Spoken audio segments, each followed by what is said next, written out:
If you turn your Bibles, we're headed to Daniel chapter 2 this morning. Daniel chapter 2.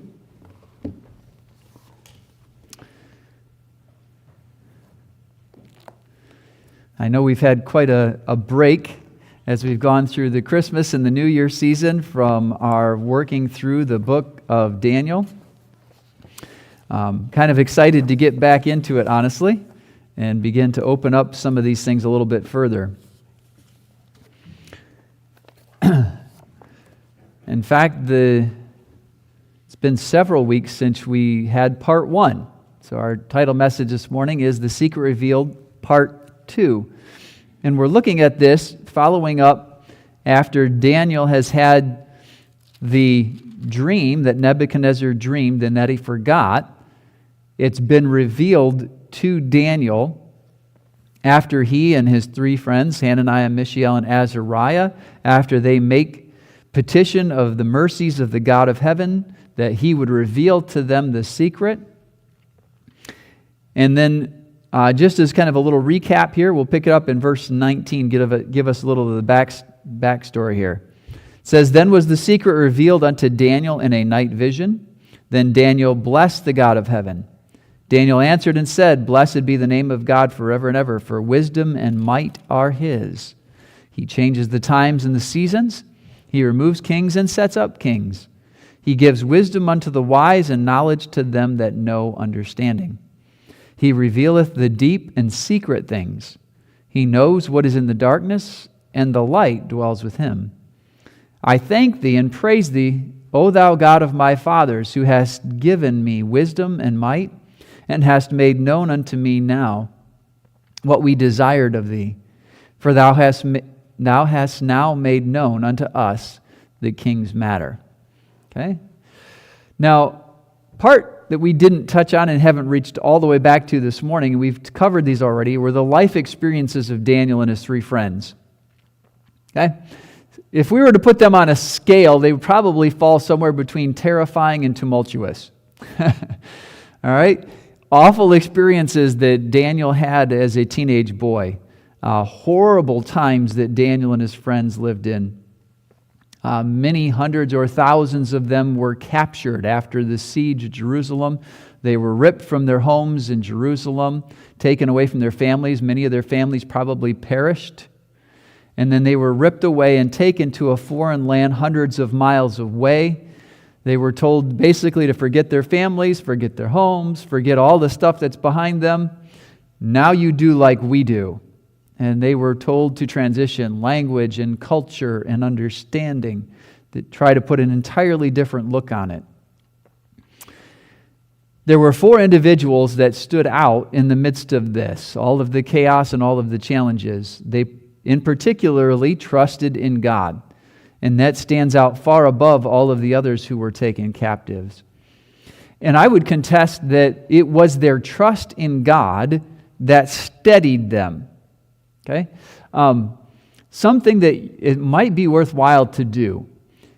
As you go through Scripture, maybe do this as well as having a life verse. I know some of you already have what we would define as a life verse, but I think it's really important to have a truth that you can hang on to.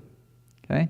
For me, it is a verse that says, "Moreover, it is required in stewards that a man be found faithful." Okay? That is something that has steadied the ship on many occasions when things were kind of coming at it. And I think it's important to have those things to kind of put spikes in the ground so you can, your anchor holds and it doesn't get tossed when you get sideways to things. Very, very important. And each year as you go through Scripture, it's important to note verses that really step out and impact you. Maybe write them down and memorize them. Okay? But all of these things hit Daniel and his 3 friends. They lost their families, they lost their homes, they lost their culture, they lost their language. Okay? All of these things were torn away from them. And yet, in the midst of all of this, they sought to the Lord. They went back to the God of heaven, the God of their fathers, as the text says. When they were in need of wisdom, Daniel and his friends knew where wisdom was found. we understand that the fear of the Lord is the beginning of wisdom. Daniel and his 3 friends understood that. And so when they sought the Lord, they understood this is how you have to begin. You have to begin by going to the Lord, by fearing and reverencing Him. Okay? When Daniel was being, as it were, rushed by an executioner who was looking to take his head off, he had the courage and the calmness to simply ask, why is this decree so hasty? Can you imagine that? That's a teenage boy. We had a very rough basketball game the other night, and it was kind of interesting. You could see the look on the starters after the first few minutes of the game. They were in shell shock. They were not used to playing a team that's on its way trying to chase a state title. That they were not ready for. All right, the shell shock on their face was like, whoa. All right, so if a basketball game can rock you back, imagine how it would rock you back if there's basically a captain of the guard that shows up with soldiers, they're armed, and they're looking to relieve you of your head. You might think that that would create some shell shock.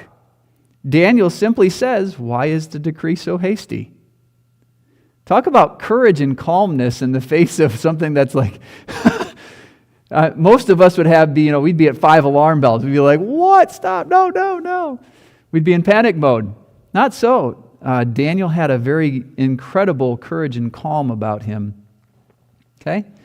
When they weren't able to, as it were, give full exercise to their God-given normal abilities that He's already given them to deal with issues at hand, they simply said, Lord, would you give us what we don't have? Would you give us an extent to understand? It still blows my mind as I process through this passage. They're asking God to show them something the person who had the dream can't remember and doesn't know. Okay? That's just mind-blowing to start with. This isn't normal. This is a miraculous end of the specter. The person who had the dream can't remember it and what the content was. They're asking God to show what He showed to the individual who can't remember it with such clarity that they not only can know it, but give him all of the details so that the rest of human history can be outlined. Okay? That's a miraculous thing. That's beyond normal. So they've gone to God in prayer. They've besought Him, and He gave it to them. He absolutely gave it to them. The reality of their experience became the visual demonstration of the glory of God as He gave them wisdom, understanding, skill, knowledge that was literally beyond any normal human bounds. In times, they were able to know in detail things that other people would say, no man knows this. Nobody can understand this or know this. This is not possible to be known. You can't know the thoughts or dreams of another person and then know them to such a degree that even though they forgot them themselves, you know the details of it and how to explain it, to pull it apart and say, this is what all of the aspects of the dream that you forgot means. This is what this is.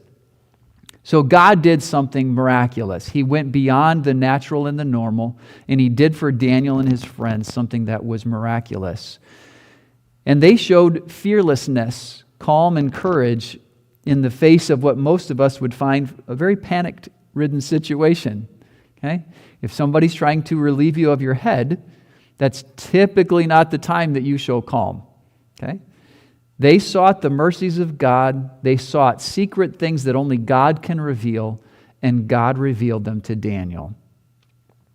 That allowed them to be conduits of the goodness and grace of God, showing favor to even unbelievers through His obedient children. They were able to be those conduits. Daniel knew by experience, I believe, the power and the flow of the goodness of God. And he demonstrates that in our text this morning. Okay? Now, Daniel also knew, as we go back a little bit here, Daniel and his friends received what they requested. They knew the power of prayer and the reality of answered prayer. They knew the mercies that come from the God of heaven. And they saw those clearly demonstrated. As we look through that backup passage, there 19 through 23 this morning, okay? Daniel's response, and this is great theology, by the way, okay? Daniel's response is, God, may your name be blessed forever, eternally blessed. Wisdom and might, who did he attribute that to? God. Okay? By the way, as we go in through the passage, there's a clear demonstration that God grants that to Daniel as well. But they are God's, and he gives it to whoever he wills. The times and seasons, can God change those? He made them, he can change them. God can and will set up and remove kings and leaders. Praise God for that. Sometimes we don't want the leaders we have, sometimes we do. All right? But God sets them up, and he can remove them if they don't fulfill his plans and purposes.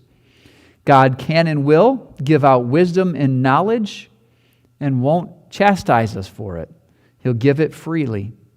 God can and will reveal even deep and secret things, and he will do so at the right time. Now, for Daniel, it may have seemed very much like the midnight hour. The clock had struck midnight, and you'd already heard the first 11 chimes. All right? This was as close as it gets. He's about to be decapitated.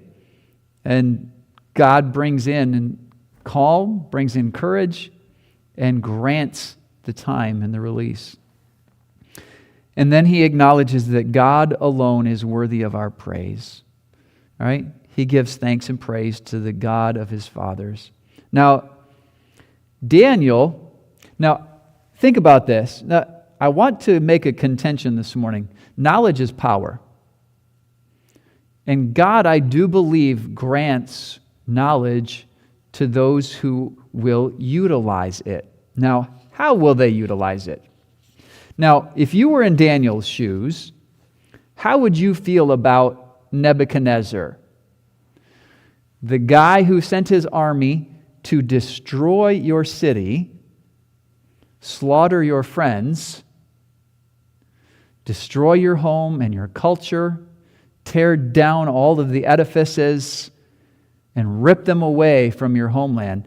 And then just to add to that, he grabbed you, threw you into another culture. Do you think that there could have ever been passing glances where Daniel could have had a passing thought of anger or bitterness? As you look at the text that we're going to look at this morning, it's amazing. You don't see that. You just don't see that.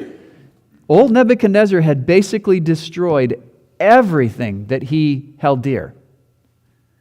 And yet, Daniel chooses forgiveness, graciousness, and he serves the person who destroyed his family and his life. That's remarkable. That's remarkable on a whole new level than I think even we could understand or imagine. Verse 24, it says, Therefore Daniel went in unto Arioch, whom the king had ordained to destroy the wise men of Babylon. He went and he said thus unto him, Destroy not the wise men of Babylon. Wait a minute. He didn't say, don't kill me and my friends. He said what? Don't destroy the wise men of Babylon. Those guys that were impotent to know what to do when the scenario hit them. He's looking out for people who didn't seek God. Okay? Make sure we understand that as we're moving through our text this morning. He's protecting individuals who do not acknowledge God, who didn't know what they were supposed to do and didn't get it done. Destroy not the wise men of Babylon, and I will show unto the king the interpretation. I'll take full responsibility, but don't hurt everybody else. Then Arioch brought in Daniel before the king in haste. Now this verse always kills me. Okay? If verse 24 is interesting because of the way that Daniel lays it out, and the way that he looks out for others first, okay? He allows what takes place to take place, okay? Knowledge is power. Don't think for a minute that a lesser person could have mixed in leverage for personal gain, okay? Don't think for a minute that somebody lesser than Daniel would have mixed in something that said, what do I get out of this? Okay? You don't find that in the text. Instead, Daniel sees things for what they are, is gracious and humble, doesn't overuse what he knows to be true because God gave it to him. He exalts the God of heaven. He sees God in his loftiness. He sees God in the accuracy of what he says. And he sees the failings of men, and he protects men who don't even honor God. It's a remarkable progression that we see in this passage. Okay? As you remember, Daniel and his 3 friends, they were hauled captive. Okay? And by the way, just in case you were going to ask later, this is probably why they were not initially summoned. They were both teenagers, so they were learning the language. They weren't considered like the wise men yet. They were underneath that. And they were also captives. So when the king wants all of the people he's like trusting, he's like, well, I want the people from my culture. I want the smartest and the best. I want the guys who are teaching those guys. Right? You called those guys first. They couldn't do it, right? Daniel and his friends were still the students. They were still the learners. They were probably still, in some ways, learning the language that they needed to. They were probably not full-age men as yet. Okay? They weren't fully grown into what we would define as men for the time. So they were not seen as part of the wise men or the council. Now, Daniel, because of God's intervention and his mercy, he's going to eventually not only be added to the ranks of these individuals, but he's going to be in charge of them. Okay? God exalts who he will, and he abases who he will. Later on, Daniel is actually a supervisor for the Magi. But that's a whole other story that could take us a whole other direction, so we'll hold that one for now. God decides even who will give counsel to powerful leaders. There are those in leadership who pull to them their cronies. I think sometimes they're probably not wise for doing that. Though leaders often have inner circles, trusted counselors, they have to remember, even in that, God is in control. God is absolutely in control. Now, there is no God like this God who has put a captive in a place to reveal secret things of the heart to the person whose heart they were in. The God of Daniel did, however, and it points clearly to God as the source of the secret. Okay? Daniel has a confident clarity as he speaks to the individuals who are sent to kill him.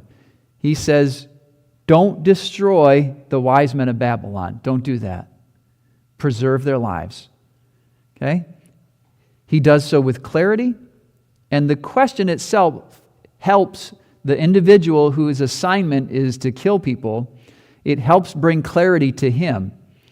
That's why Arioch all of a sudden brings Daniel in haste before the king, because he didn't carry out what he was told to do.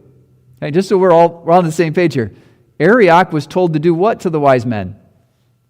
All of them. All gone. He was supposed to have killed all of them. And yet, Daniel intercedes so that their lives are preserved. Okay? I often think back to a couple of things, and I don't know if some of you know the names Nate Saint, Jim Elliott, Roger Udarian, and some of the individuals who are missionaries in South America not terrible long ago, couple decades back.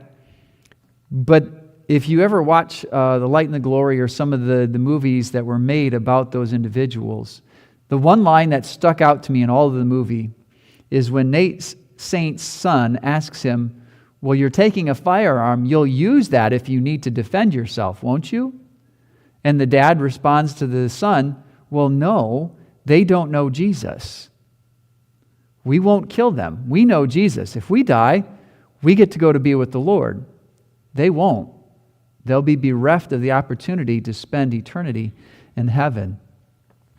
So important that we think through the lens that God designed. Okay? So he quickly brings what he calls this captive in. Right? Arioch brought Daniel before the king in haste, and he said unto him thus, I have found a man. Well, God kind of directed the steps, just for the record. I have found a man of the captives of Judah that will make known unto the king the interpretation. Okay? Arioch clearly doesn't operate by the same principles Daniel operates by. Okay? If there's going to be benefit had from Daniel interpreting something to the king, Arioch is all too excited to take credit for it. Okay? He's like, look what I found. I've got somebody who can answer this for you. Okay? I brought him as quickly as I could. And so there are those in the world, right? There are, as many have said in time past, there are two types of people, right? There are those who use people to get things, and there are those who use things to help people and exalt them. Two different ways of looking at things. Okay? And in this time period, the majority of those who Daniel had to interact with, they used people to achieve things. Okay? And that's the society he was stuck in. Okay? He says, I found a man of the captives of Judah. Yeah, the guy you were supposed to go kill. The guy that God had to intervene and give him calmness and courage and clarity in the face of danger so you didn't carry out something that would have eliminated this guy. Okay? Now, we don't get a lot of the back conversation, but the back conversation must have been fascinating. We don't have it recorded here. Okay? We just have the question, why is the decree so hasty? That's what we have. We don't have the rest of the conversation where Daniel was able to so convince Arioch that he would be able to get the dream and the proper interpretation that Arioch holds off early on from going to execute his duties, to take out the wise men. That would have been a fascinating conversation to listen to. Okay? But I think for us today, we live in a day and time when a lot of things are pushed, right? If somebody's trying to sell you something, they're trying to sell you something right now. Make the decision right now. Do this, grab this, you want this, right? They're trying to play on the lust of the flesh, lust of the eyes, pride of life. Right? They're trying to drive you into this. We live in a day when we need to demonstrate calmness and clarity and courage, even if we face a time where we're under fire. Sometimes that's hard to do. Now, in verse 26, the king is, I would say, curious but cautious. The king answered and said to Daniel, whose name was Belteshazzar, Art thou able to make known unto me the dream which I have seen and the interpretation thereof? He says he can do it. Can he? I'd like to see. I was just told by all of the smartest people in my entire kingdom that there is not a man upon the earth that can show the king's matter. That's what he was just told. If you go back into chapter 2, verse 10. Those individuals who are the wise men, the Chaldeans, the astrologers, the magi, they said, you've asked something no man on the entire earth could show you. No man can reach inside somebody else's mind, see the dream, and then not only see the dream accurately that you forgot, but then interpret it. That's just not possible. That's just not possible. By the way, on the human level, they were absolutely right. They weren't wrong. But God. Right? That's an incredible expression. If God had not intervened, they would have been absolutely right, and they would have been absolutely dead. All right?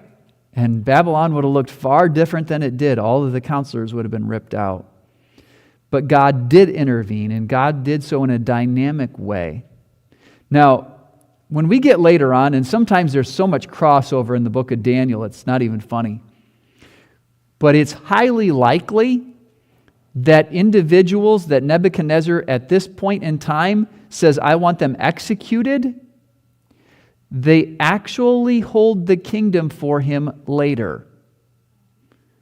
That's mind-blowing. All right, that's next level weird stuff to think through. He's wanted them executed. Those same individuals that he wanted executed are going to end up holding his kingdom for him. That's a God thing. That doesn't happen normally. Okay? So the secret was fully revealed, not because of anything man's wisdom could come up with, but because of God's wisdom, his plans, and his purposes. So Daniel answers in verse 27. Daniel answered in the presence of the king, and he said, the secret which the king hath demanded cannot the wise men, the astrologers, the magicians, or magi, the soothsayers show unto the king. But there is a God in heaven. But there's a God in heaven. Truly, the foolishness of God is wiser than the wisest of any living, without a doubt.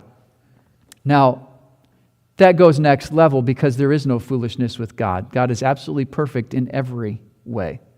There is no fault, there is no foolishness with God. Now, Daniel, because of the way in which God did this, he wanted Nebuchadnezzar to clearly see God's hand both in the dream and in the knowing and in the interpretation. The way in which it would impact the king and lay out the future of latter days for the entire world. But, verse 28, there is a God in heaven that reveals secrets and makes known to the king Nebuchadnezzar what shall be in the latter days. Thy dream and the visions of thy head upon thy bed are these. And then he adds, as for thee, O king, thy thoughts came into thy mind upon thy bed, what should come to pass hereafter. Okay? God has put it in your mind to process through in a dream what's going to happen down the road. He's showing you the future. ... By the way, you missed it. Let me explain what God is doing as he explained it to me, and now he's going to show it to you. Daniel clearly lays it out. He says, what should come to pass hereafter? And he that reveals secrets makes known to thee what shall come to pass. What shall come to pass? Daniel lays it out from God. God making it known to him what shall come to pass. Meaning from this point forward, all the way into the future, God's going to show you what's going to happen. He's going to, in detail, lay out the near future and even the future that goes way beyond and past where we are today. It's an incredible passage where he lays this out. Okay? Now, I would contest that Daniel exhibited complete humility in this. Look at verse 30. But as for me, this secret is not revealed to me for any wisdom that I have more than any living. Now, this next section in verse 30, let me reread it for you in a bit of a revised manner. But for the intent that the interpretation may be made known to the king. That's the purpose. Okay, if you have a purpose statement, it's so that the interpretation can be made known to the king. That's the intent. Now, it says for their sakes. Okay? The preservation of the wise men, the understanding for King Nebuchadnezzar, and add this wrinkle, that thou mightest know the thoughts of thy heart. God knew the thoughts of Nebuchadnezzar's heart better than Nebuchadnezzar knew them. Okay? That's something to process on for a minute. God understood and knew the thoughts and the intents of Nebuchadnezzar's heart better than Nebuchadnezzar knew his own heart. That's something to think through for a minute. Okay? But Daniel's complete humility on the front end. Okay? Now, we're getting close here, so I don't want to miss this.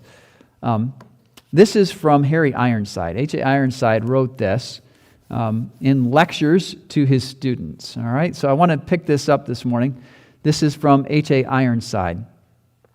He says, he comes in before the king and tells him that he is able to reveal the secret.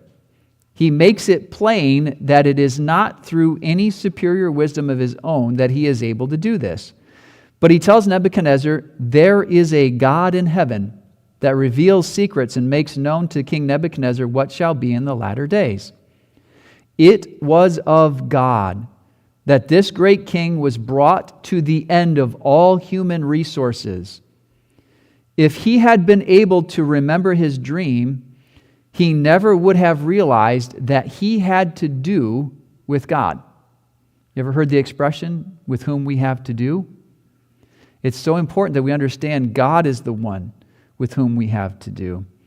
He had first to be brought to the end of all human wisdom. He had to learn of his own nothingness and his own ignorance, and the nothingness and the ignorance of all of his wise men, in order that the matchless wisdom of God might be revealed to him. The same lesson would be good for us to learn. If we are ever going to have to do with God, we have to learn the poverty of our own resources first. Have you ever noticed where the Lord Jesus Christ was crucified?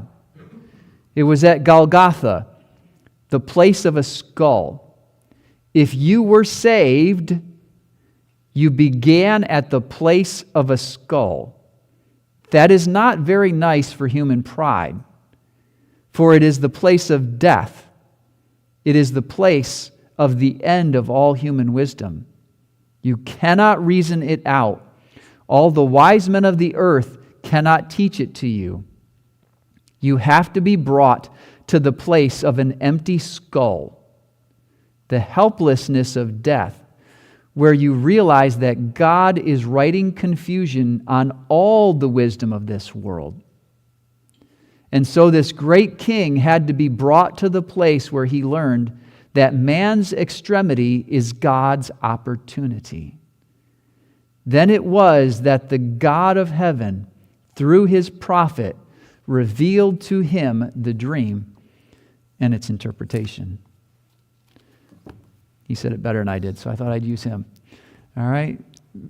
Good stuff when you think about what God does and the power that God uses. I hadn't thought, honestly, about the Golgotha connection, but man, think about that. Going to the place of an empty skull.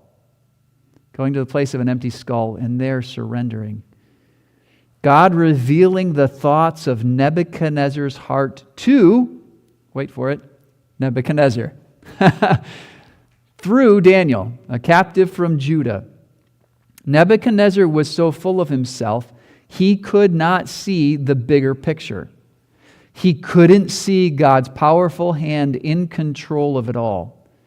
And he didn't realize, or wasn't willing to realize, all the evil that he had done. Jeremiah 17:9 tells us that the heart is deceitful and desperately wicked. It's literally so bad, it's really not knowable. If we could get an accurate account of all of the individuals who died while Nebuchadnezzar sat on the throne, it would blow our minds. Okay? Just for example. So there were wars that he waged. There were conquests that he was involved in. There were executions. Whom he would, he kept alive, and whom he would, he slew. Okay? We have people in our day and time who did a lot of killing. Okay? But like those executions that were planned for his wise men, we could put it in perspective.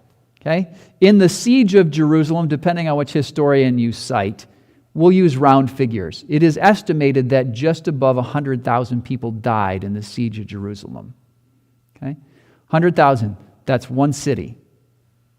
One city, 100,000 people die because Nebuchadnezzar decides he wants that. He wants the conquest and he wants the control. This 100,000 represents maybe a fraction, a small fraction of the individuals who died in his wars, his conquests, and his executions. Okay? There were myriads, and I mean myriads of other towns and cities that were besieged and destroyed and people executed in. Okay? He had wars with the Syrian Empire. He had wars with the Egyptian Empire. Hundreds and hundreds and hundreds and hundreds of thousands of soldiers, not to mention all of the civilians in the cities that were taken, and towns. Some scholars believe it's reasonable to think that the figures probably reached into the millions of those who lost their lives while Nebuchadnezzar sat on the throne. Yet God pushed in. Nebuchadnezzar came to the end of himself. He couldn't remember his own dream. He's ordering his armies out to go and slaughter and to conquer. He couldn't remember his own dream, and God reaches in. Did you know that this is living? It's powerful. It has the ability to actually separate between thoughts, motives, and intents and pull them apart so that what's going on at the heart level can be exposed. By the way, that can be a very unnerving process, but it's a beautiful process. When God reaches in and says, no, that's pride. That's arrogance. That's rebellion. And he starts to pull apart the things, the thoughts, the motives, the intents of a heart that's not surrendered to him. As we go forward, the thoughts of the heart of Nebuchadnezzar are pulled apart. We get to see Nebuchadnezzar and his resistance. Is not this great Babylon that I have built by my strength and my power, my armies? Nebuchadnezzar's not going to learn. God says, nope, you're a beast. You're a beast. Go chew grass for 7 years. Give the world a break. We don't need any more killing. We need no more violence today. Go take a break. He exposes his heart as beastly, and he brings this man who is typified by pride of life. And eventually Nebuchadnezzar has to bow and say, I have to acknowledge there is a God in heaven who rules in the affairs of man.